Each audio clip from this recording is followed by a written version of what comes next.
223-каттамдын айдоочусунун атынан фирманын жетекчиси кечирим сурады. Бишкекте жүргүнчүнү ташыган 223-каттамдын айдоочусу пенсионерге маршруттун эшигин ачпай каратып туруп, айдап кеткен соң социалдык тармактарда кызуу талкууну жараткан. Аталган видеону окуянын күбөсү тартып интернетке жүктөгөн. Пенсионер маршруткага түшөйүн деп аракет кылганда, айдоочу эшикти бекитип койгон. Эшикти ачууга жардам көрсөтөлү дегенде айдоочу жүрүп кеткен. Талкууга алынган видео боюнча мэриядагы үнсүз отурбастан көңүл бөлүп фирманын жетекчиси 223-каттамдын айдоочусунун атынан пенсионерден жана Бишкек шаарынын тургундарынан кечирим сурады.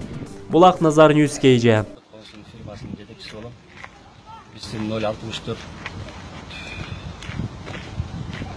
кечээ микроавтобус айдаган айдоочубуз светофордун жанынан Малдыбаева көчөсүнөн 13-күндө кечки саат 7:00 чамаларында аксакал кишини албай кеткен үчүн кечирим сурайбыз.